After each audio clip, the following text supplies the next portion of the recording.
Hey, welcome back, my pod people. It's great to be here with you. Today, we are talking about digestion. There's a lot of different topics in Ayurveda pertaining to digestion and its paramount importance for our overall health. Today, we're going to talk toxins. Toxins are the building blocks of any disease process, according to Ayurvedic medicine. So it's a really important thing that we understand today how toxins happen and what we can do about it. Don't go anywhere. You don't want to miss this. We'll get into it right after this. Welcome to Everyday Ayurveda with Kate, a podcast that translates ancient wisdom for modern lives. I'm your host, Kate O'Donnell. I've been living and teaching Ayurveda, India's traditional medicine, for over 25 years, and I've authored 4 best-selling books on bringing Ayurveda practices into our lives. If you're tired of battling digestive issues, hormonal imbalances, menopause symptoms, or are seeking a deeper spiritual connection and purpose, you're in the right place. This podcast is for you, offering practical, accessible advice to help you heal through diet, optimize your daily routines, and enhance your overall well-being. Follow this space for insights on a diet that heals, strategies for better digestion, sleep, hormone health, and direction for finding a deep sense of meaning and purpose.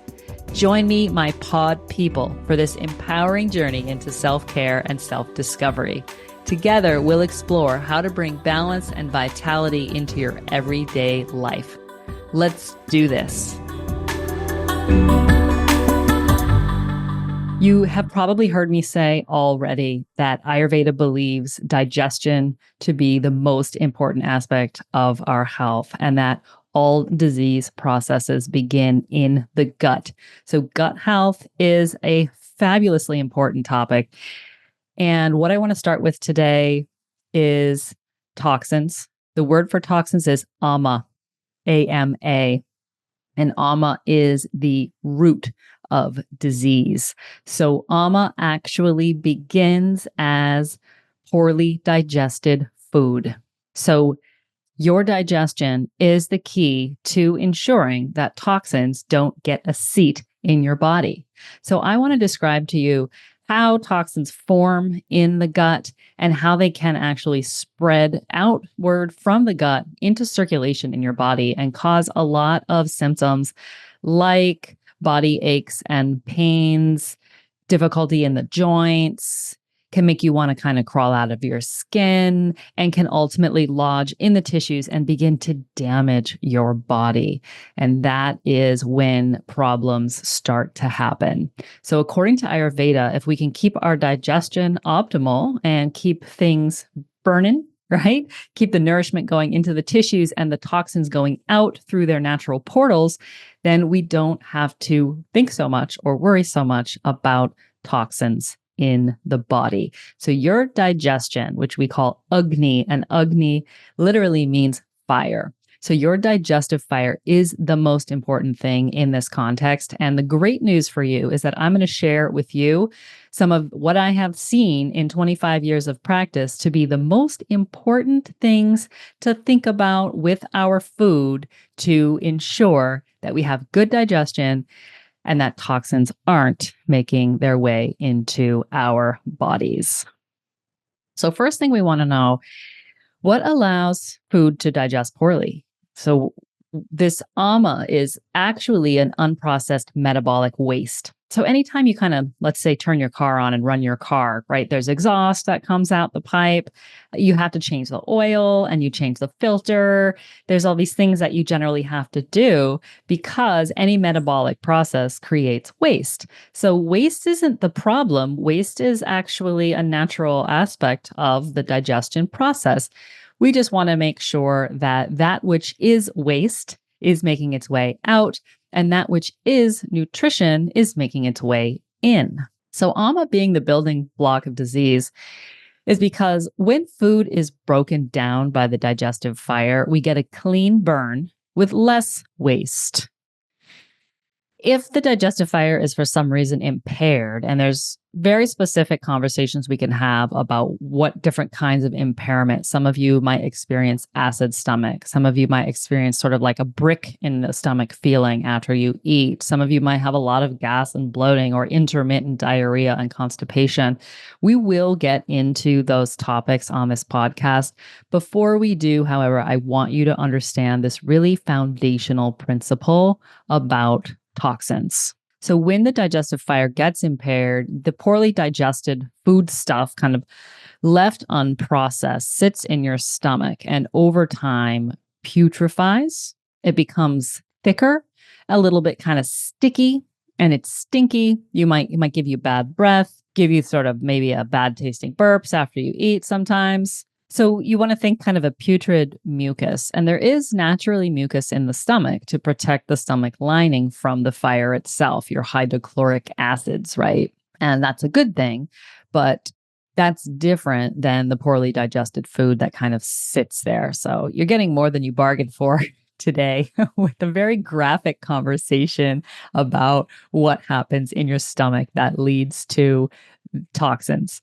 So imagine this sort of putrid, sticky, mucusy kind of gunk that was food, right? That got sort of chewed up into a liquid in the belly. And ideally, that liquid is transformed into an ahara rasa, which is the juice of the food that then moves into the small intestine and is absorbed from there into circulation in the body and then nourishes and literally becomes the tissues of the body. So you literally are what you eat, but more importantly, you are what you digest. So if this stuff is sitting in your stomach over time, it will disturb the fire's ability to kind of digest your food well, right? Because the fire is kind of mixed in with this gunk. And the gunk is not something that happens overnight, right? Generally, say you even eat like a really heavy meal and you have ice cream after, and then you go to bed and you wake up in the morning and you feel like, whoa, that's still sitting in there, right?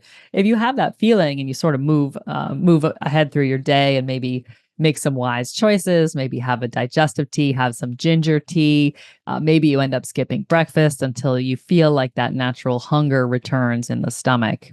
In the story where, say, we don't do that and we like go out for brunch instead and not feeling really hungry, but kind of going with the flow, end up eating a really heavy meal, your eggs Benedict or whatever, all sorts of cream, mixed proteins and all the heavy, greasy things. So we sort of put that in there. And then, the stuff that's still sitting in there from last night's big dinner didn't kind of get worked through properly. And then we throw a whole nother big meal on top of it. And even so, your body can handle that. Because I know everybody's got some big dinners followed by brunches. These things happen and they're fun and fabulous. So at some point, you're probably naturally going to gravitate towards like maybe doing some clean eating for, a day or two until you just feel like your gut's not really heavy anymore. But imagine that over the course of, say, months or even a year, this kind of situation happens often enough in the stomach that it kind of gets so that it's like your digestive fire is kind of overwhelmed by, all the activities. This is something personally I experience around the winter holidays. The only time that I'm really worried about or feeling the symptoms of of toxins growing in the gut is usually around the holidays because there are a lot of big meals. I'm a big fan of Christmas cookies, and there are certain years where they tend to just keep showing up everywhere. And there's certain kinds of cookies that I have a very hard time saying no to. So I'll end up sort of eating, say big meals with cookies in between. And then there's generally cocktails and iced drinks and all these things are happening sort of over the course of, say, a few weeks, right?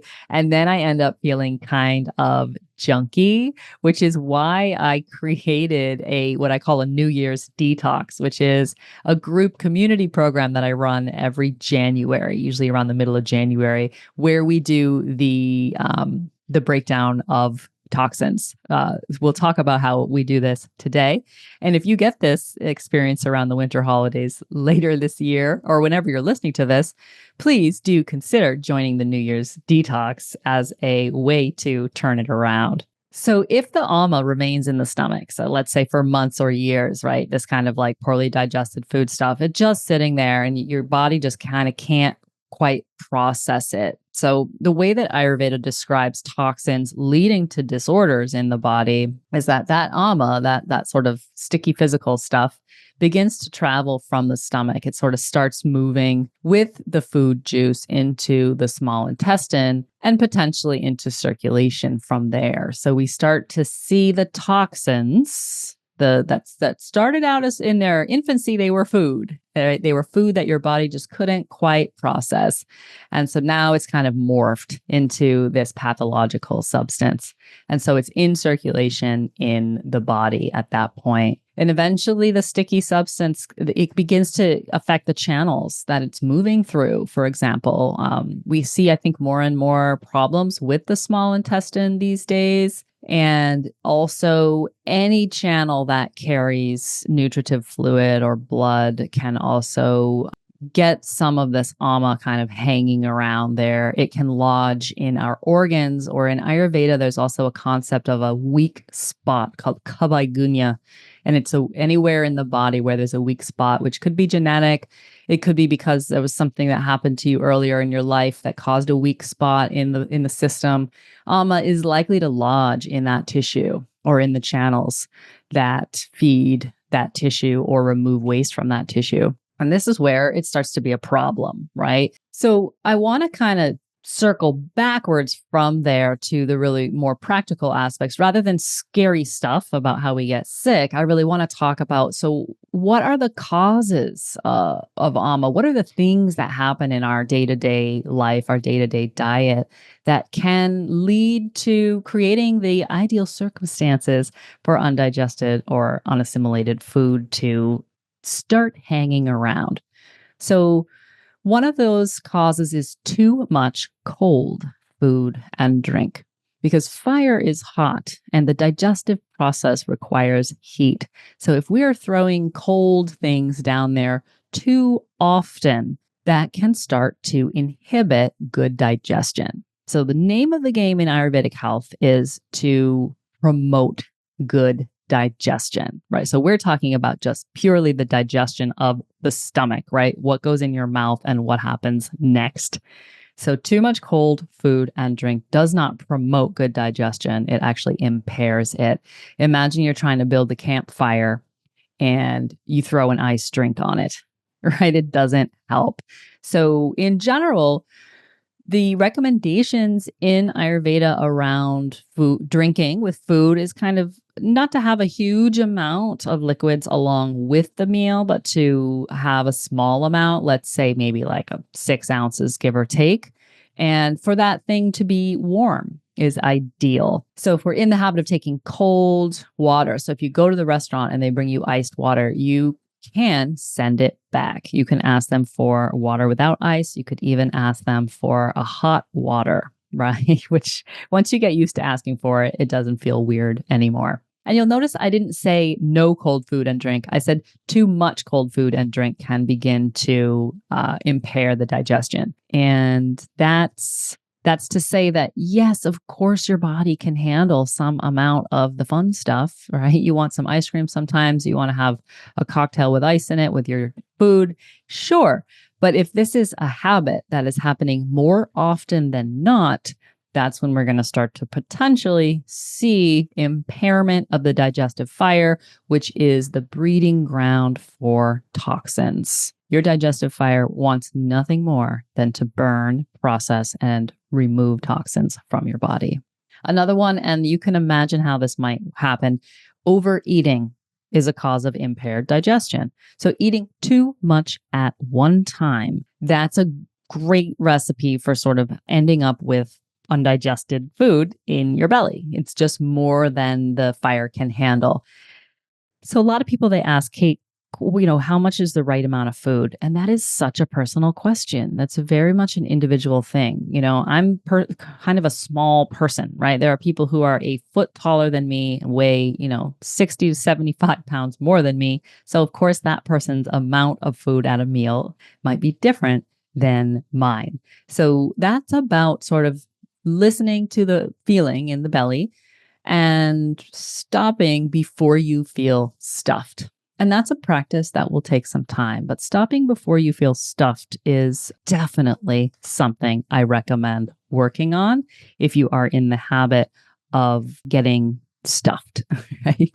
And it happens sometimes, that's fine. Your body can cope with that. But if it's happening over and over again, sort of in a row or too often, that's where we start to see the impairment of the digestive fire. Too much heavy food is a cause of the impaired digestion. So that's like, imagine sort of rather than having a balanced meals where we have some vegetables, right? And then we have our proteins and our grains and everything's kind of balanced. But instead, it's like all the fatty things are happening, in one meal, or that we're having that stuff too often, more than the digestion can handle. Because heavy food requires a little stronger digestive fire. And that's normal. That's fine. You just need to be sure that the fire is up to the task when we eat a lot of heavy food. Again, heavy foods might be things like meats, cheese, wheat can be a heavy food, especially when it's mixed along with things like meats and cheeses. Cold dairy, you'll find to be very heavy. And fried foods, I think you'll find to be pretty heavy as well. So this is a big one, guys. Listen up for this next one. This, I would say, is my number one, and I'll say it again. Eating before the previous meal has been digested seriously impairs your ability to digest your food well. Imagine that you're going to cook rice. And so you measure out a cup of rice and 2 cups of water, but you only put a half a cup of the rice in the pot. And then you start boiling it. You set the timer. Timer goes off. You're like, oh, actually, I'm going to add the rest of the rice now. So you add more rice in there, right? And then they say you cook it for 5 more minutes. Then you get this sort of like half undigested rice, half overcooked rice. It's all mixed together. That's what's happening in the belly with the meals when we eat before the meal has been digested. In a very general sense, and this will depend on the person, the strength of the digestion, the heaviness of the meal, but in general, you're looking at probably 2 hours before a meal has been digested and moved through the valve in the stomach into the small intestine. At least 2 hours you want to give that, because otherwise you can just think back to that rice analogy and think that's what I'm doing to that beautiful lunch that I had when I have this thing, an hour later. So that's snacking. That sounds like snacking, doesn't it? So the idea in Ayurveda is to snack less and sit down for meals more and have space in between meals. So meal spacing is going to be your number one take home from this pod. Meal spacing. 2 hours minimum, but I would start working towards 3 and even 4 hours, because if you cannot eat even while the food is in the small intestine phase of digestion, then your body can do nothing but just really focus. Your digestive tract, anyway, just can focus for that couple hours on assimilating and absorbing the nutrition from the food that you ate, rather than working on the next load that's coming in. So that's going to take some time. I generally recommend that people look at that as a 6-month project. I was a snacker when I started really studying Ayurveda and looking at it in my life. I realized that I was eating just completely willy-nilly, all at any time, eating whatever. And and I had poor digestion at the time. I was always bloated. So I started working at spacing my meals, and it was maddening. Guys, it made me crazy because it was so different from what I was doing normally. So I started to just focus on like one time of the day. So I was like, okay, Kate, can we make it from breakfast to lunch without having a snack? And let's just do that. And then whatever happens after lunch, like, God bless you, do your best. And I worked like that for a while, for a couple months probably. And then I started looking at that afternoon time. And when we start looking at why we eat, a lot of the time it's because we're not hungry. Some of you may be hungry, especially those of you who are super active. If you're breastfeeding or running around after kids or in a postpartum, it's totally a different situation, right? That your body is needing food in a different way, potentially more often. Don't worry about this with kids. The metabolic fire in kids is generally raging, as you might have noticed. So they'll tend to need food whenever they need food. And don't worry about the no snacking rule with the kids. For ourselves, however, especially if you feel kind of bloated or crappy, or you're getting like acid or burping or a lot of farting and bloating and those sorts of glamorous things.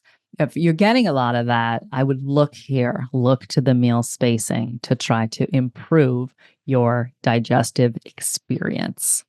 So another thing is the use of antibiotics and some pharmaceuticals do impair digestion. And antibiotics, as you probably know, they definitely kill everything, including your digestive fire. So if you have to take antibiotics or if you're taking some pharmaceutical that does impair the digestive fire, all of the things that I teach, everything that's in my books, all my cooking classes are going to be sharing with you ways of producing food and eating food that ensures good digestion. So if you have to take antibiotics, you want to take care that you eat simple meals, easy to digest meals, and avoid the eating in between meals during at least the week or so after you take the antibiotics. Stress is another cause of impaired digestion, and Ayurveda texts actually warn against eating when we feel angry or anxious. And a lot of us are feeling anxious a lot of the time. So then it gets really tricky. So something that I recommend a lot is before we start eating, to take a few deep breaths, right? And just get the mind, get the consciousness into the body. And then the body can begin to focus on receiving nourishment. Because often I think we sit down and we bring to the plate all of the mental processes that are going on, all of the emotions, or we're thinking about what just happened or what needs to happen next or how much time we have to eat. It's so common. I get into that all the time. So learning to prioritize the digestion and the eating of food, that is such a big part of what I teach and what I embody and what I want to share. It's potentially more important than anything. I know I keep saying that, right? But it is really important to pull the mind any amount out of a sort of emotional or reactive process and into the moment where the food is happening. Because stress and emotional eating when we're angry, eating when we're anxious really do cause impairments of digestion. So these are some of the things that go on that can cause the impaired digestion. Another thing I want to share with you that's important in the ama toxin story has to do with the accumulation of wastes. Because another way that we can end up with toxins in the body is when the wastes are not ousted from the body properly. So to keep it simple, Ayurveda has this very sophisticated way of saying, listen, there's 3 channels in the body through which wastes are removed. It's pee, poop, and sweat, right? So it's you're peeing, you're pooping, and you're sweating. So suppression of any of those urges is problematic. So if you have to fart or you have to poop, you do your best as often as possible to make that happen and to what I call it respecting the poop, right? Rather than making it take a back seat to whatever else might be going on. For instance, a lot of people I've worked with over the years have a habit of waking up in the morning, snoozing, losing that extra 20 minutes and then sort of launching out of the bed and like running off into whatever has to happen next. So that 20 minutes could be your poop time, right? Where you just kind of hang out, right? Do whatever you do, read something, drink some hot water, just kind of chill, look out the window. And the body is going to likely, after some time of practicing a habit like that, the body will be like, hey, this is a great time to get rid of those, the metabolic waste from yesterday, right? Same is true of pee. So suppressing the urge to pee. I know it happens sometimes, right? Especially when you're on a road trip. But peeing when you have to pee is really important so that the wastes from the water channel are removed. The solids are coming out with the poop and the waterborne wastes are coming out with the pee. And then there's sweat, and suppression of sweat sounds kind of like, huh? But that sounds like antiperspirants. So wearing antiperspirants is problematic. We want to allow the body to, anything that's coming through the pores is toxins that are coming basically from the blood through the subcutaneous fat and up and out through the skin and the sweat pores. So a little bit of sweating is fantastic. Doesn't have to be a ton. More is not better, right, with any of these waste channels. But suppression of the urges is one of the ways that a lot of us can end up in a pickle, right, where it's a breeding ground for these toxins that I'm talking about. Last thing I want to leave you with about this is Ayurveda also does talk a little bit about mental toxins. So this is a subtle idea, but the idea here is that we don't only digest food, we also digest experiences and emotions. These are things that can get shoved under the rug, and it's very similar to kind of suppressing the urge to pee or poop. When we suppress the urge to, for instance, cry or grieve or be pissed off, whatever the emotion is and whatever the experiences are that need to be processed. All of these things in a human field need to be processed. Some of these things you'll want to process with support, right? Like therapy. Some things just take a long time. The long story short of it is for us to make the connection that when we don't prioritize or take time and energy for the digestion of our experiences and our emotions, some of that happens when we sleep. So sleep is also important to digestion. But when we don't make the time for that stuff, you get a buildup. You get a buildup. And over time, that buildup does begin to affect the physiological processes of the body, according to Ayurveda. You really can't separate the health of the mind from the health of the physical body in this modality. So that's a lot to think about there, right? And how these toxins happen. To avoid toxins, we can definitely start by being aware of when we start to feel full, which might require you to kind of slow down. You might feel like maybe you eat too fast or you're not even aware that you're eating while you're eating. That's common. So starting to be aware that we're eating and noticing when you start to feel full. And even if there's still some more food there, you don't have to eat it all now. So sometimes, especially if I'm eating something very enjoyable, I'll say to myself something my mom used to say. She'd say, tomorrow is another day, right? When I wanted to eat all the cookies in the box, I could only have one. And tomorrow is another day. So you can finish this tomorrow, or you can have more of this thing tomorrow. This is where if there's a restrictive eating pattern, that can make this very tricky because the mind starts to think, oh, well, we're never going to be allowed to have this thing again. So I need to eat it all now. And that is how the digestion can get overwhelmed pretty easily due to a mental process, right? So how we approach our food, how we think about our food is really important.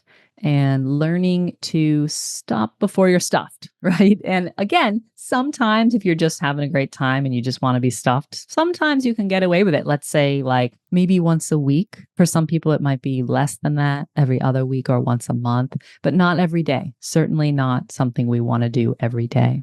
The other thing I want to remind you is about spacing out the meals.